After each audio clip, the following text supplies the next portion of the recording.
بسم اللہ الرحمن الرحیم نحمده ونصلي على رسوله الكريم.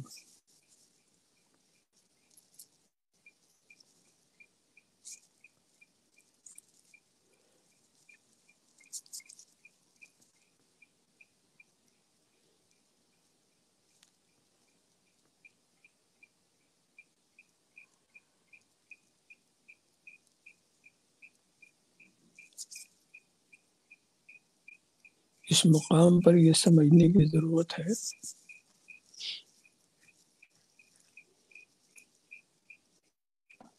دین اسلام جو ہے فطرت کے مطابق ہے. اسے دین فطرت بھی کہا جاتا ہے.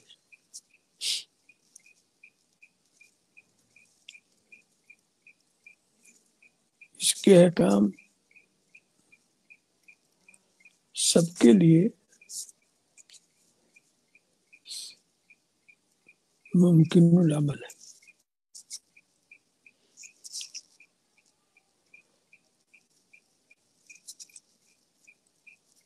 اب یہ سمجھنا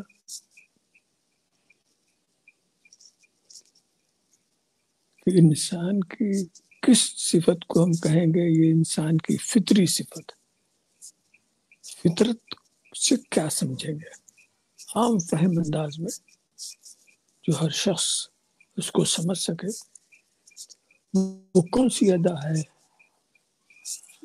جس کو ہم انسان کی فطرت قرار دیں گے؟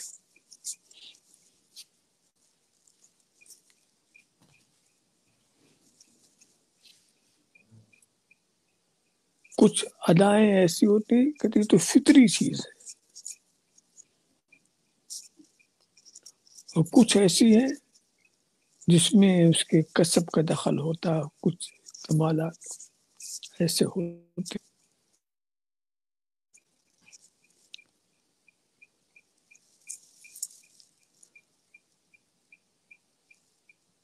اب فطری عمل کو سمجھنے کے لیے ایک آسان مثال،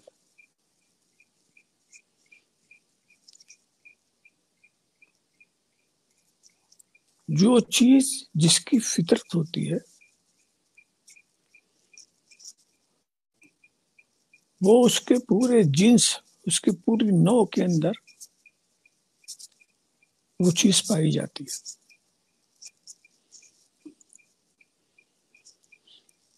اور اس کی شکل و صورت ایک جیسی رہتی ہے.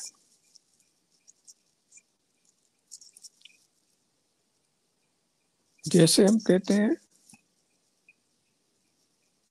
بھوک اور پیاس انسان کی فطرت ہے. کوئی ایسا انسان نہیں ہوگا جس کو بھوک نہ لگتی ہو، پیاس نہ لگتی ہو. یہاں ہم بیماروں کا ذکر نہیں کر رہے ہیں، جو صحت مند ہے ان کے بارے میں یہ بات ہے کہ ان کو بھوک بھی لگتی ہے اور پیاس بھی لگتی ہے. یہ ان کی فطرت ہے.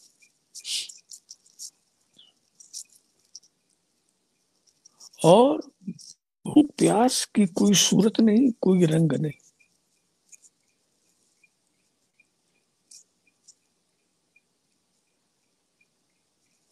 ایسا آپ نہیں کہہ سکتے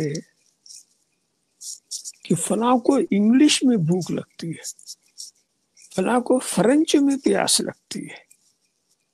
آپ مسکراتے ہیں نا، یہ مسکرانا بھی انسان کی فطرت ہے. اب ہم کہیں ذرا انگریزی میں مسکراؤ، بنگلہ میں مسکراؤ. ساری دنیا کے انسان کی مسکراہٹ ایک ہی ہے، زبان الگ. زبان الگ ہے، یہ اس کی اپنی بنائی ہوئی چیز ہے، اپنے تیار کیا اس نے، اس لیے زبان الگ ہے. مگر اور ہر چیز جو اس کی فطرت ہے وہ وہی بھی رہے گی. اسی سے سمجھ میں آتا ہے، یہی سمجھ سارے انسانوں میں جو صفت ایک جیسی نظارہ سمجھ لو اس کی فطری صفت ہے.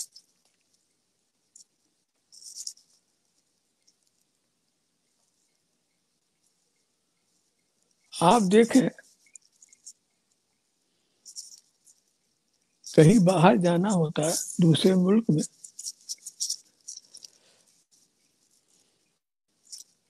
تو زبان کا پرابلم ہوتا ہے،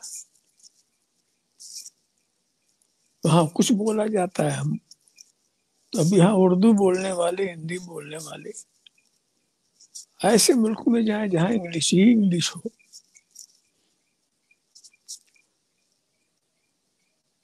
تو یہ کیسے کام اپنا چلا سکتے ہیں؟ مگر ایک منظر مجھ کو دیکھنے کا ملا امریکہ اور کینیڈا کے سفر میں، کہ اللہ نے ایک فطری ادا اور بھی دی ہے، اشاروں میں بات کرنا۔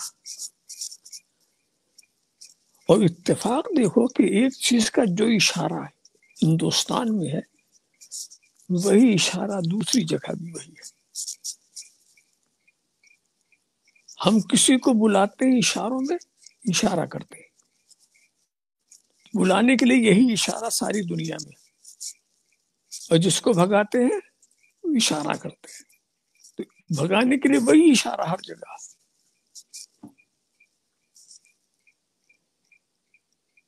اور اس اشارے کو سمجھ لیں گے تو اشارے والی زبان جو ہے وہ بین الاقوامی زبان ہے، انٹرنیشنل زبان ہے، وہ اس سے لوگ کام چلا لیتے ہیں اپنا۔ نہیں کا اشارہ کیا ہے، اس بات کا اشارہ کیا ہے، وہ انسان کی فطرت میں داخل ہے۔ تو جب انسان کی فطرت ہے تو اسلام کسی کی فطرت کو مٹانے کے لیے نہیں آیا۔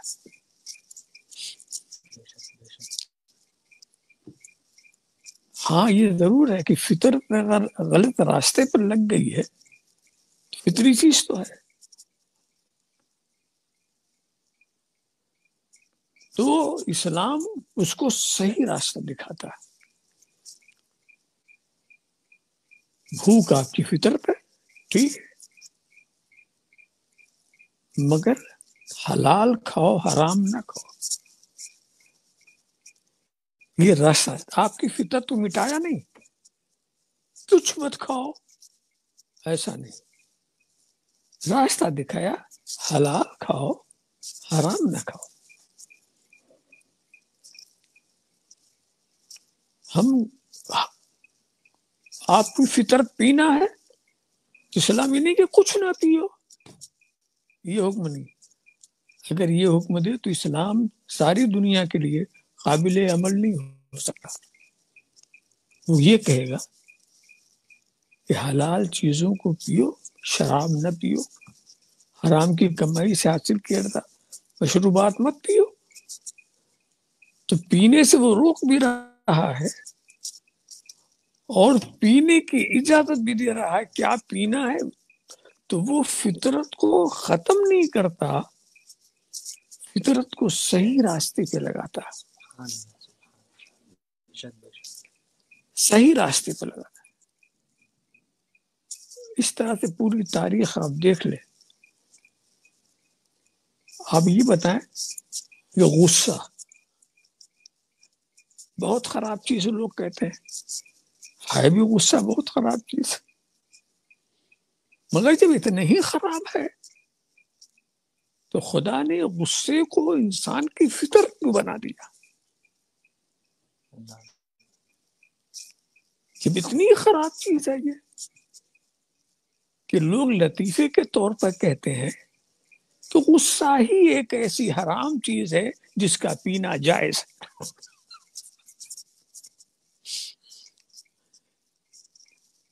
مگر سوال یہ ہے جب یہ اتنی خراب اس کو فطرت میں داخل کیوں گیا؟ تو کہا گیا کہ بھئی فطری میں ہے، مگر فطرت کے کچھ رخ بھی ہیں۔ ہم اسلام تمہارے پورے غصے کو مٹانا نہیں چاہتا، غصہ ضروری ہے، نہیں مٹانا چاہتا، بلکہ غصے کا ایک صحیح راستہ بتا رہا ہے، تمہیں غصہ کرنا ہے تو ادھر کرو.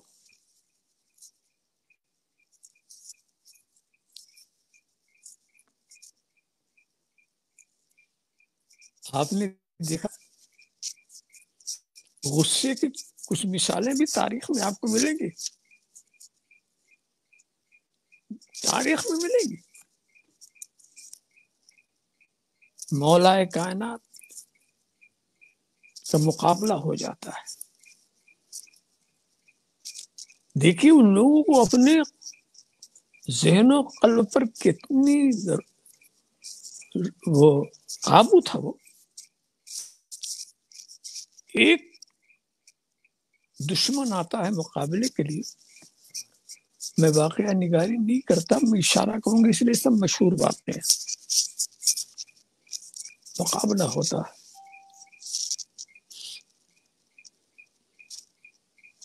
مولا کائنات اس کو زیر کر دیتے ہیں. وہ بڑا پہلوان تھا، بڑا نامی گرامی پہلوان تھا، لیکن مولا کائنات کے سامنے وہ کچھ نہیں رہا، زیر کر دیا. اور آپ اس کے سینے پہ سوار ہو گئے.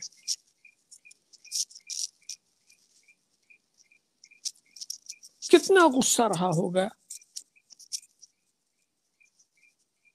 خنجر جو اس کے گلے پر رکھنے والے تھے، اس بیچ میں اس نے آپ کے چہرے مبارک پر تھوک دیا. اب تو غصہ اور بھی بڑا ہوگا نا. پہلے تو جو غصہ تھا وہ تھا ہی، مگر پھر تھوک دیا. فوراً آپ سینے سے اتر گئے. اب اس نے کہا اے علی، تم تو بہت سمجھدار ہو، کہیں کوئی دشمن کے سینے پہ بیٹھ کر کے اتر جاتا ہے؟ خنجر چلانا تمہارے لیے آسان تھا، ہٹانا آسان نہیں تھا. غصے پر غصہ، غصے پر غصہ، غصہ بڑھ گیا تو غصے سے نہیں روکا اسلام نے. مولا کائنات کا جواب یہ ہوتا ہے کہ دیکھو، جب تم میرے مقابلے کے آیا تھا مجھے غصہ تھا، مگر خدا کے لیے. جب میں تجھ سے کشتی میں تیرے سینے پہ سوار ہو گیا مجھے غصہ تھا، مگر خدا کے لیے. جب تو نے میرے منہ پر تھوک دیا تو مجھے غصہ بڑھا، مگر یہ جو غصہ تھا وہ اپنے نفس کے لیے تھا. جو کام صرف میں خدا کے لیے کر رہا تھا اس میں میں اپنے نفس کی مداخلت کیسے پسند کر سکتا تھا کہ اس میں نفس کا دخل ہو جائے. اس لیے میں اتر گیا. اب آؤ میں مقابلے کے لیے تیار ہوں. نقشہ دنیا نے کچھ اور دیکھا، اور ہم نے یہ دیکھا کتنا مبارک یہ غصہ تھا جو خدا کے لیے تھا. نقشہ کچھ اور دیکھا. وہ کھڑا ہو گیا اور کلمہ پڑھ لیا، اشہد ان لا الہ الا اللہ وحدہ لا شریک لہ. یہاں پر اس نقطے کو بھی ذہن میں رکھیے.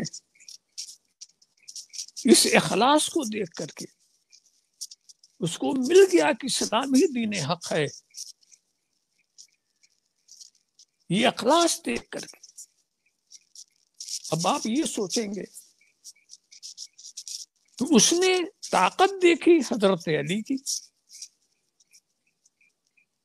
اخلاص دیکھا حضرت علی کا، کمال دیکھا حضرت علی کا، اور کلمہ پڑھا رسول عربی کا. بھی جس کا کمال دیکھو اس کی تعریف کرو، جس کی جرات تو وہاں سے یہ بتانا ہے کہ علی جو ہے اور نبی کے اندر کیا رشتہ.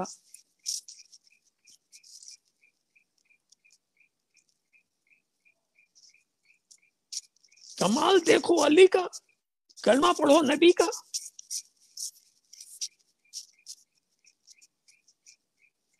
اخلاص دیکھو علی کا، کلمہ پڑھو نبی کا.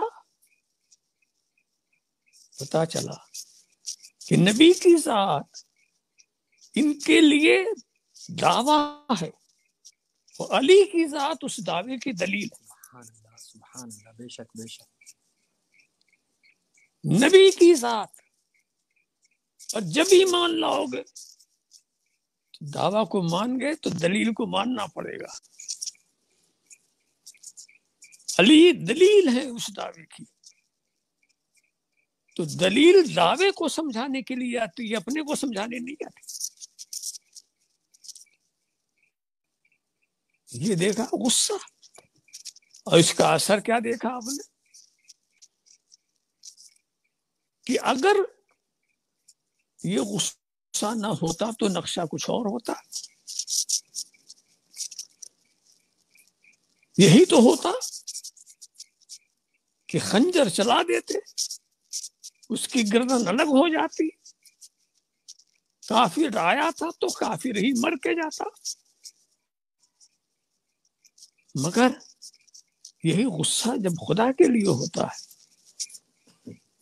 تو خنجر اٹھا کر کیا ہوا، خنجر چلاتے تو کیا ہوتا، تو خنجر ہٹایا تو کفر کٹ گیا. خنجر چلاتے تو کافر کٹتا.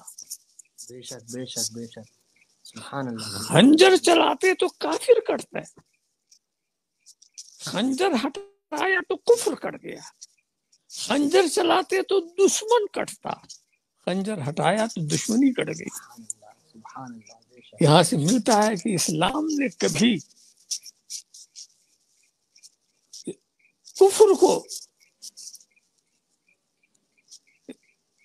خنجر اور تلوار سے نہیں پھیلایا. جب لوگ یہ کہتے ہیں تو بڑی ہنسی آتی ہے کہ اسلام تلوار کے زور سے پھیلا.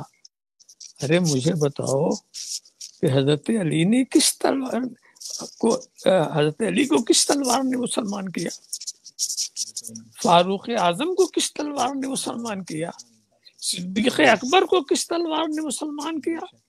اور فاروق اعظم کا تو حال یہ تھا کہ یہ تلوار لے کے تو گئے تھے اور وہاں اسلام لا رہے. ان کے ہاتھ میں تلوار ہے، نبی کے ہاتھ میں تلوار نہیں تھی. تو ان تلوار والوں کو کس نے مسلمان کیا؟ تمہیں بتانا پڑے گا کہ اگر اسلام تلوار کے زور سے پھیلا تو یہ بتاؤ کہ تلوار چلانے والے کون تھے، اور ان چلانے والوں کو کس نے مسلمان کیا؟ اسلام کے پاس تلوار ضرور تھی مگر حق و صداقت کی تلوار تھی، اخلاق کی تلوار تھی. اس تلوار سے اسلام پھیلتا چلا گیا. میں یہ کہہ رہا تھا کہ غصہ رحمت بھی ہے، غصہ زحمت بھی ہے. غصہ نفس کے لیے ہو تو زحمت ہے، اور اگر خدا کے لیے ہے تو یہ غصہ رحمت ہے. فطری ادا کا معاملہ ہے. جو بھی چیز فطری ہے، فطری ادائیں سارے انسانوں میں مشترک تھیں، ان کے رخ بہت غلط تھے. اسلام نے آ کے سب کو صحیح راستے پہ لگا دیا. یہ اسلام کا کارنامہ تھا. ایسے ہی آپ دیکھیں فطری ادا کی بات آئی، لالچ کہتے ہیں لالچ بری بلا.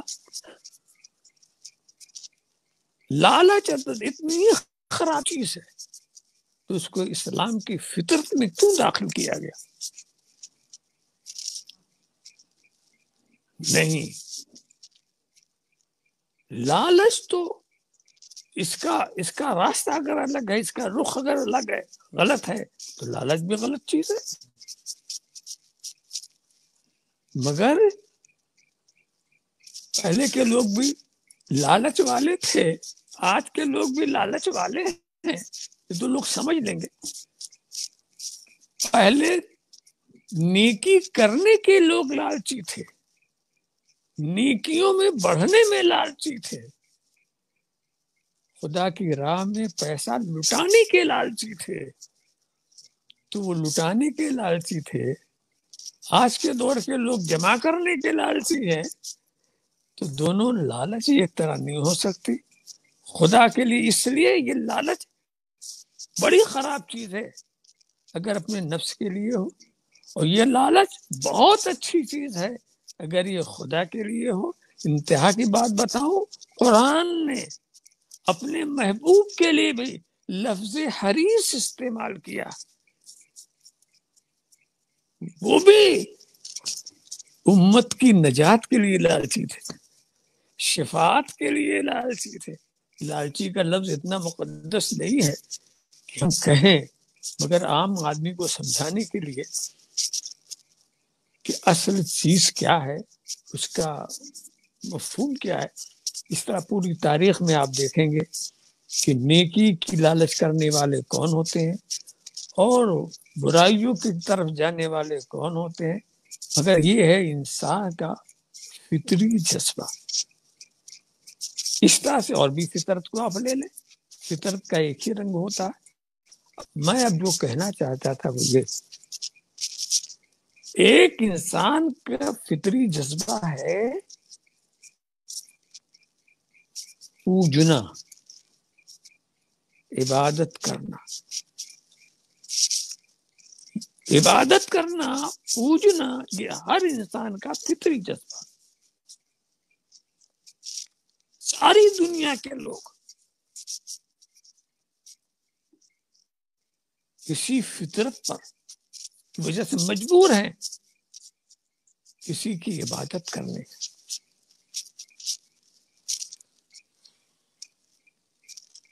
جب فطری جذبہ ہے، اس فطری جذبے سے اگر ہم کسی کو ہٹائیں تو یہ تعلیم صحیح نہیں ہوگی، اسلام کے مزاج کے خلاف ہوگی۔ فطرت کو صحیح رخ دکھا دو،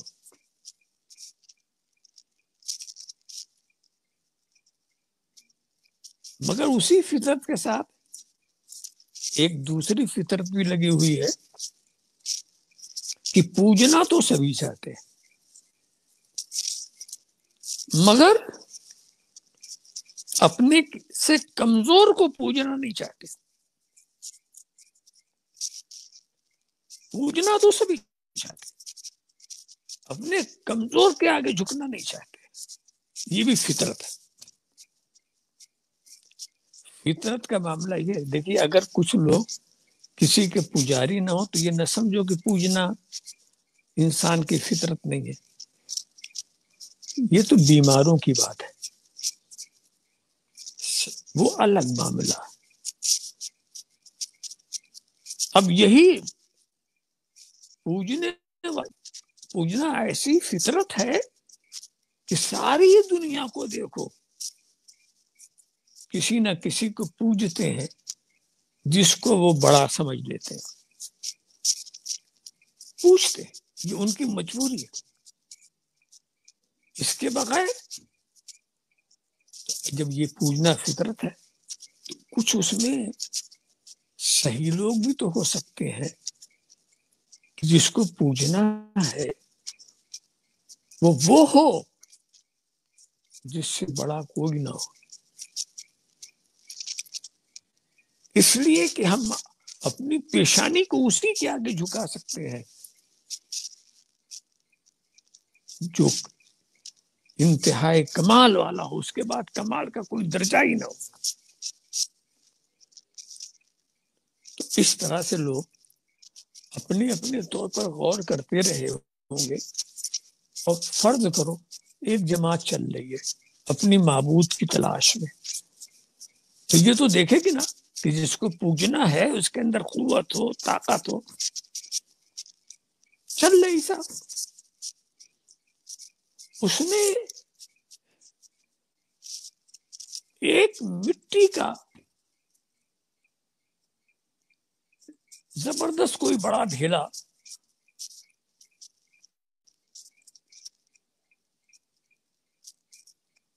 سمجھ لیا یہ طاقت والا ہے، قد و قامت میں بڑا ایسا، وہ ایک چھوٹی سی چٹان اس کو دکھی،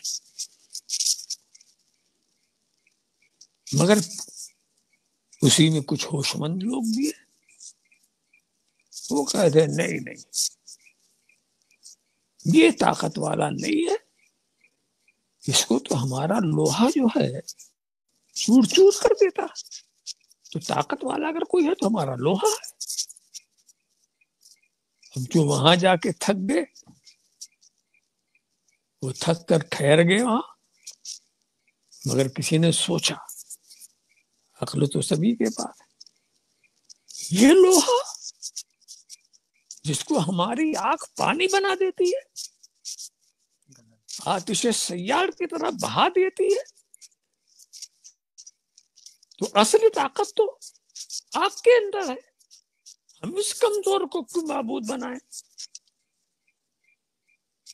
یہ آگے بڑھے پھر آنکھ کی طرف.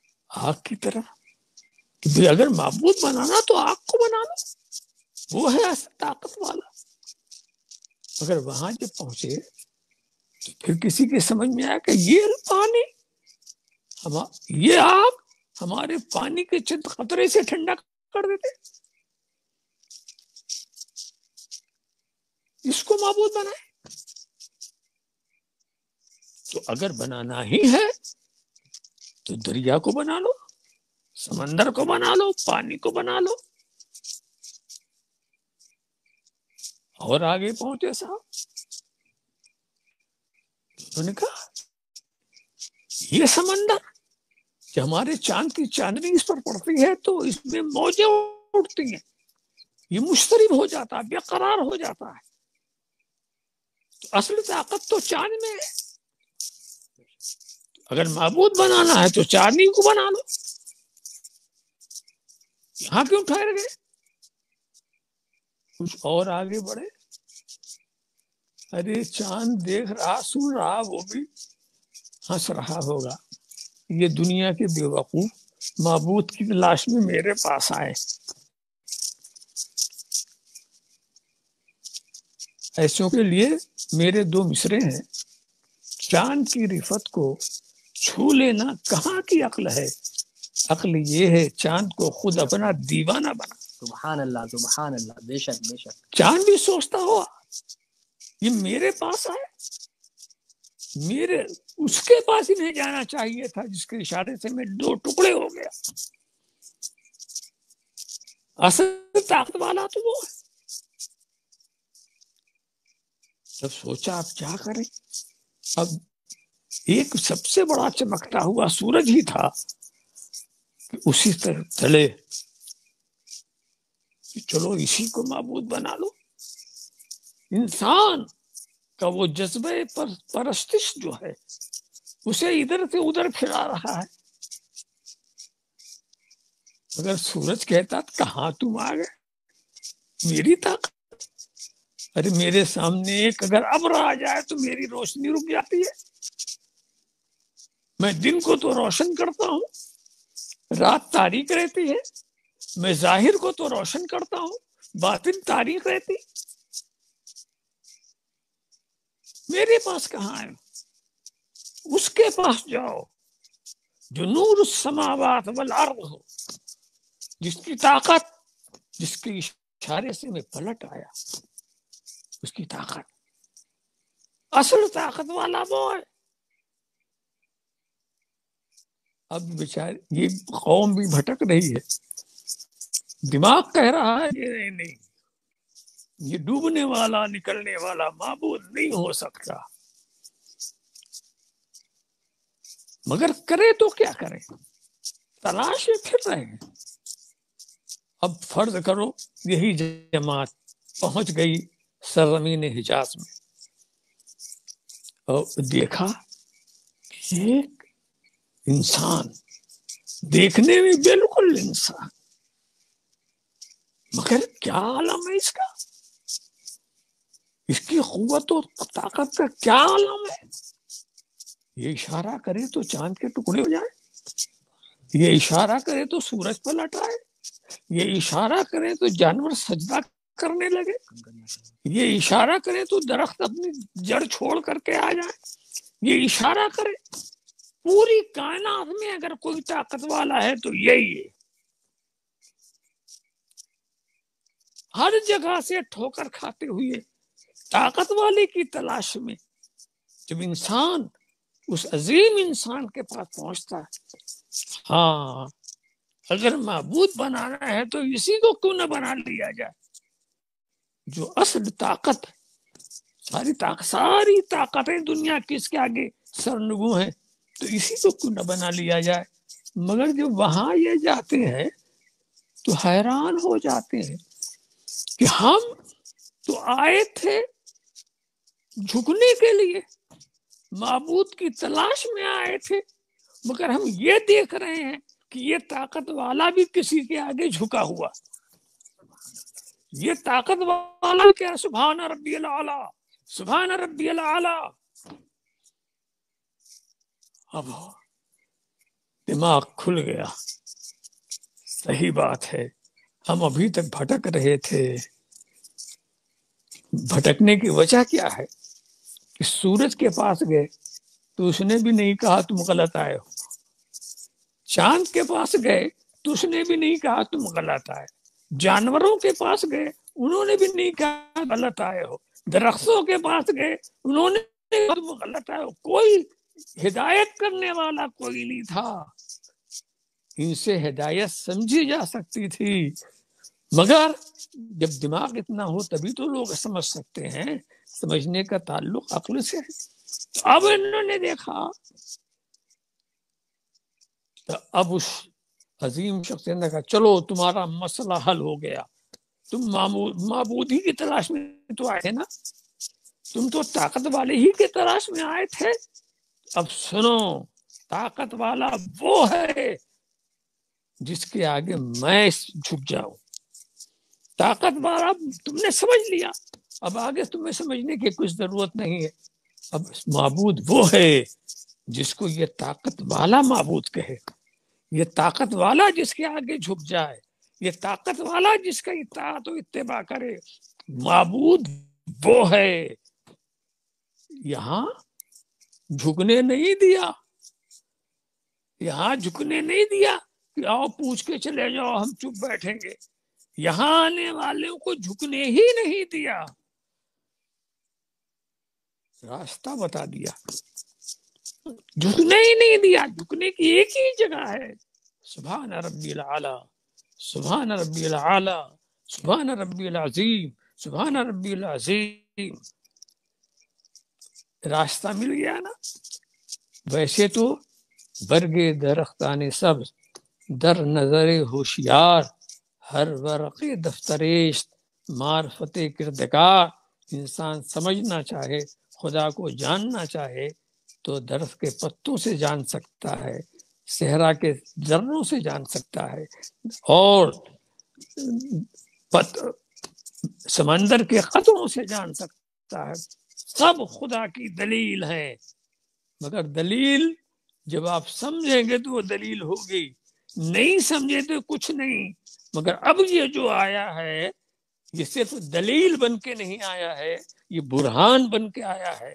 برہان کا معاملہ اور ہے، دلیل جو تھی اس نے اپنی رکاوٹ نہیں ڈالی، سجدہ کرنے والے اس کا سجدہ کرتے رہے، مگر برہان کسی کے سر کو جھکنے نہیں دے گا. جھکائے گا تو صرف خدا ہی کے آگے جھکائے گا. یہ برہان ہے. تو اب دیکھیے انسان کا فطری جذبہ تھا اور اسلام نے اسی فطری جذبے کی طرف پہنچا دیا کہ اگر تمہیں پوجنا ہے تو خدا کو پوجو، اور سب سے بڑی طاقت وہی ہے، اسی کو پوجو. تو طاقت والے کو پوجنا ہے یہ جذبہ جو ہے یہاں سے مل گیا، اسلام نے ہدایت دی، اور یہی اسلام کی خوبی ہے کہ اسلام جو ہے کسی کو بھٹکنے نہیں دیتا، جو بھٹکتا ہوا آتا ہے اس کو صحیح راستہ دکھا دیتا ہے۔ وآخر دعوانا ان الحمدللہ رب العالمین۔ سبحان اللہ سبحان اللہ۔ تو عزیزان ملت، اب میرا ایمان یہ کہہ رہا ہے کہ مجھے یہ امید ہی نہیں بلکہ یقین کامل ہے کہ آپ آج سمجھ گئے ہوں گے کہ روح کی تازگی کسے کہتے ہیں۔ حضرت کے اس بیان سے ہم سب کی روح الحمدللہ آج روح کو تازگی ملی، اور یہ تو ایک شروعات ہے انشاءاللہ تعالی۔ ہر ایک دن کے فاصلے پر ہم آپ کے درمیان، آج تھوڑا میری طبیعت میں کچھ گرانی تھی، اس لیے ہم آپ کے درمیان کچھ لب کشائی نہ کر سکے۔ انشاءاللہ آگے ہم بھی کچھ کوشش کریں گے، اور تب تک کے لیے جو ہے انشاءاللہ ہم دوبارہ پرسوں اپنے وقت پر انشاءاللہ وقت مقررہ 10:30 سے 11 کے درمیان جو ہے ہم آپ کے درمیان حاضر ہوں گے۔ اور جو ہم نے ایک دن پہلے 8 رمضان المبارک کو جو ہم نے آپ سے عرض کیا تھا، ایک حضرت کا عطا کیا ہوا ایک وظیفہ، تو حفظ ما تقدم کے طور پر اگر کوئی اسے پڑھنا چاہے، اپنے معمولات میں لانا چاہے، تو مطلب یہ کہ از روئے احتیاط، اگر کسی کو اللہ نہ کرے ایسا یہ مرض جو ہے کسی کو ہو، لیکن اگر کسی کو نہیں بھی ہے اور وہ احتیاطی طور پر حفظ ما تقدم کے طور پر از روئے احتیاط اگر وہ اس وظیفے کو، اس عمل کو اپنے معمولات میں اتارنا چاہ رہا ہے، تو وہ ضرور اسے کرے۔ دن میں 2 بار صبح و شام آپ کو اسے کرنا ہے انشاءاللہ تعالی۔ تب تک کے لیے السلام علیکم ورحمۃ اللہ وبرکاتہ۔